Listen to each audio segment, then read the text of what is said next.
इस कहानी में हम दो परिवारों की कहानी बताएंगे जो एक ही शहर के दो किनारों पर रहते हैं। एक तरफ अमीर का परिवार जो अपनी समृद्धि और ऐश्वर्य में जीवन जीता है, और दूसरी तरफ गरीबों का परिवार है जो अपनी मेहनत और संघर्ष में जीता है। लेकिन जब बारिश होती है तो दोनों के जीवन में बदलाव आते हैं। एक सुंदर बंगले के बगीचे में जहाँ रंग बिरंगे फूल खिले हैं और हरियाली के बीच में सुंदर सफेद फर्नीचर रखा है, एक सुंदर युवती नंदिनी अपने माता पिता के साथ बैठी है। उसके पास एक कॉफी का कप है और पास में एक किताब रखी है। माँ, बारिश का मौसम आ गया है। मुझे बारिश का मौसम बहुत पसंद है। कितना सुंदर लगता है ना, ऐसे खिले खिले बगीचे में हरे भरे पौधों के बीच में बैठना कितना अच्छा है ना माँ। हाँ बेटा, लेकिन याद रखना, बारिश का आनंद केवल वे लोग ले सकते हैं जिनके पास पर्याप्त साधन होते हैं। सोचो उन गरीबों का क्या होता होगा जिनके पास छत तक नहीं होती। हाँ माँ, लेकिन हमारे पास तो सब कुछ है।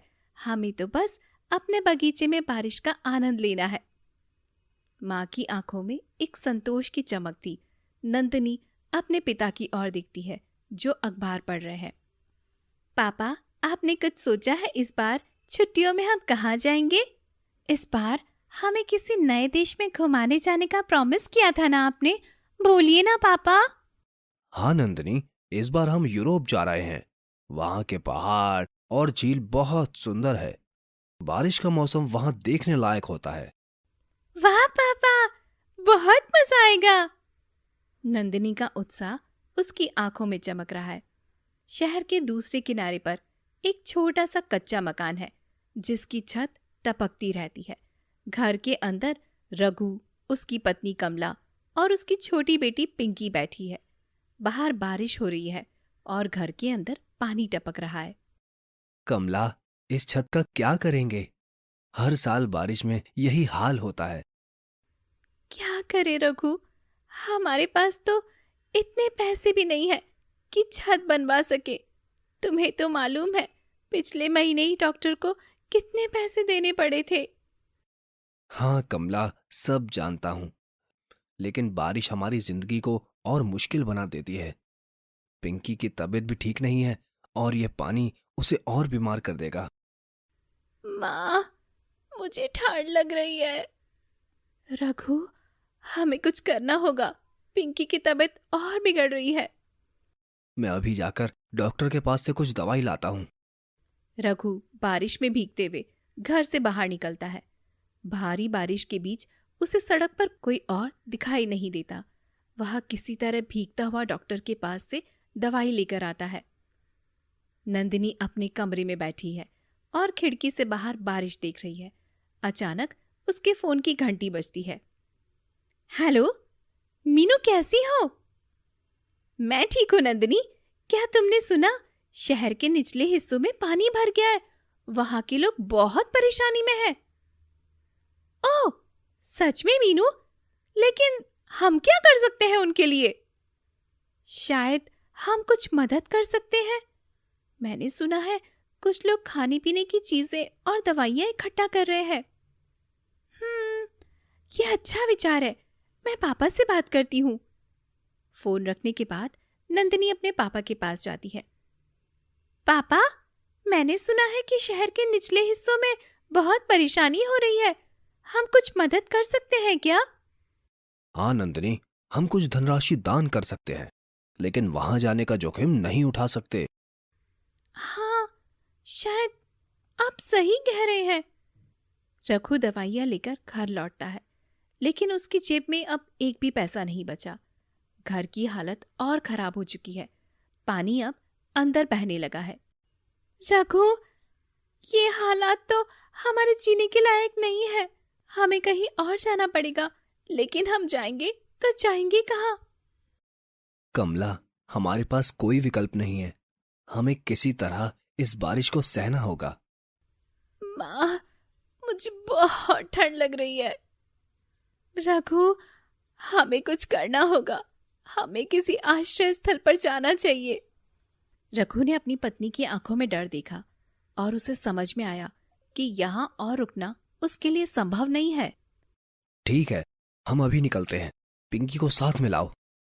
रघु और कमला अपनी बेटी पिंकी के साथ एक सरकारी आश्रय स्थल में पहुंचते हैं। वहां पहले से ही बहुत सारे लोग मौजूद हैं जिनके पास घर नहीं है या जिनके घर बारिश में डूब गए हैं।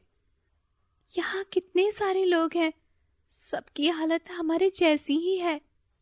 हाँ कमला, यहाँ तो बहुत भीड़ है, लेकिन क्या करें, यही हमारा एकमात्र सहारा है। कमला और रघु पिंकी को लेकर एक कोने में बैठ जाते हैं। तभी वहां पर एक वॉलंटियर उनके पास आता है। आप लोग अभी आए हैं क्या? क्या मैं आपकी कुछ सहायता कर सकता हूँ? क्या आपको कुछ चाहिए? नहीं, हम ठीक है, बस पिंकी की तबीयत ठीक नहीं है। मैं डॉक्टर को बुलाता हूँ, पिंकी बिल्कुल ठीक हो जाएगी। आप लोग चिंता मत कीजिए, हम यहाँ हैं आपकी मदद के लिए। वॉलंटियर वहां से चला जाता है। कमला रघु की ओर देखती है और दोनों की आंखों में एक अनकही चिंता झलकती है। नंदिनी और उसके माता पिता अपने बंगले में आराम से बैठे हैं। टीवी पर बारिश की खबरें चल रही हैं, जिसमें बताया जा रहा है कि शहर के कई हिस्से पानी में डूब गए हैं। माँ, पापा, हम सच में कुछ नहीं कर सकते क्या? वहाँ कितने लोग मुश्किल में हैं। नंदिनी, हमने पहले ही दान दे दिया है, हमें अपनी सुरक्षा का भी ध्यान रखना है।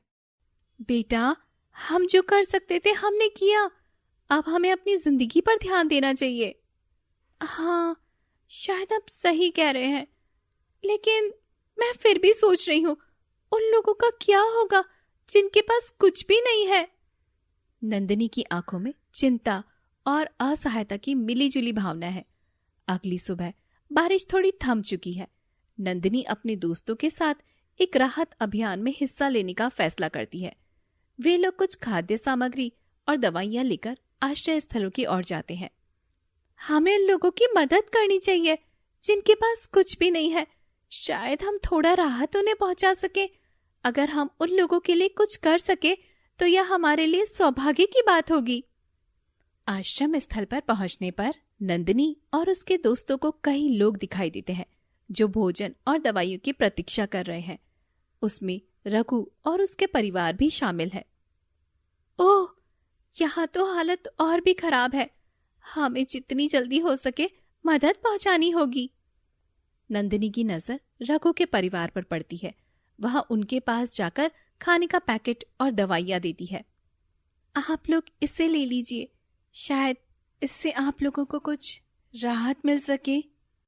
बहुत धन्यवाद बिटिया, आप लोगों की वजह से ही हमारा जीना संभव हो पा रहा है। ईश्वर आपको सुखी रखे, आपने हमारी बहुत मदद की है। नहीं नहीं, ये तो हमारी जिम्मेदारी है, हमें एक दूसरे की मदद करनी चाहिए।